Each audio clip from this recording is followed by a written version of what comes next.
first off, Brett, this is as of Sunday night. We already have some college football games canceled because of coronavirus. Yeah, Arizona State at Colorado. Arizona State will miss their second game in a row. UAB at UTEP. That game has also already been postponed. And we got one on Tuesday night canceled in the MAC. Our first game canceled in the MAC, Higgins. Ohio versus Miami, Ohio. That's a bummer. That's a rivalry game for those schools, but we do have 5 games at least in play still. Yes, we'll have 2 on Tuesday, 3 on Wednesday now. I have a pick for each day. One's going to be on the Akron Kent State game, which is a 23.5-point line. I'm going to take Kent State here, and it's really just because Kent State is much better than Akron, who is the typical bottom feeder in the MAC. Kent State has a 2-0 start. They've scored 62 points against Bowling Green last game, and they scored 27 points in their home opener against a tough Eastern Michigan team. I see them running over Akron. The over-under is at 59.5. I'd stay away from that because I really don't know how much Akron can score. Yeah, Akron is definitely the bottom of this conference. Kent State much closer to the top.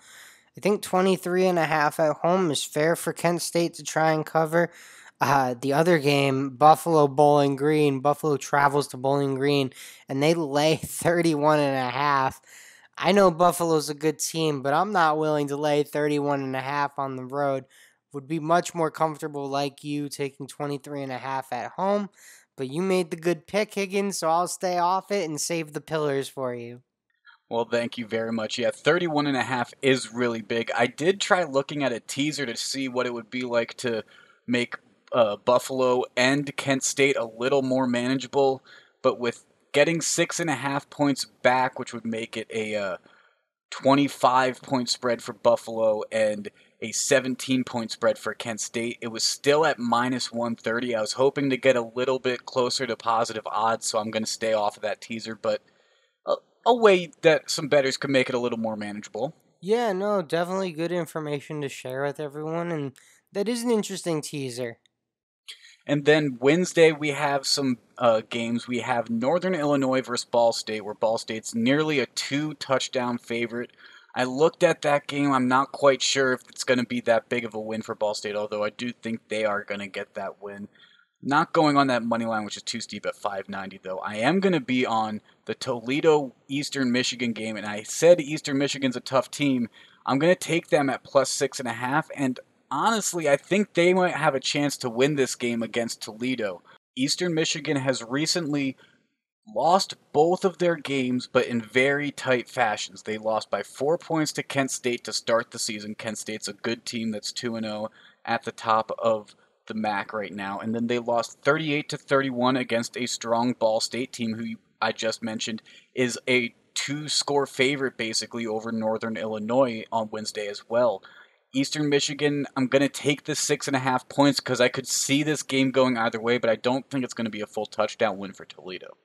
Yeah, I see that. I like where your head's at. I'm actually going to be on a different game on Wednesday night, Higgins, so we get to touch on all 3 games here. I'm going to find myself on Western Michigan, Central Michigan, a matchup of 2-0 Michigan teams. So, big Michigan night for us, Higgins. But I'll be on Western Michigan because, A, I like betting on our guy, Tim Lester, former Syracuse quarterbacks coach. So Okay. I like supporting him. But B, Western Michigan, if they don't have the best offense in the MAC, they're the second best offense, right up there with Kent State.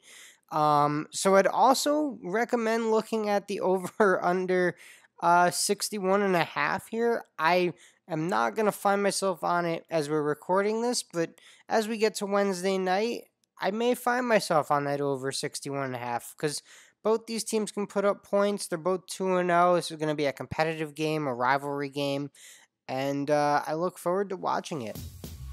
Some very solid points. Maybe I'll find myself on that over-under as well, as you mentioned that. We'll see, though. I'll have some money on Wednesday also on the NBA draft, so I'm not quite sure how many of those Wednesday football games I want to be getting on.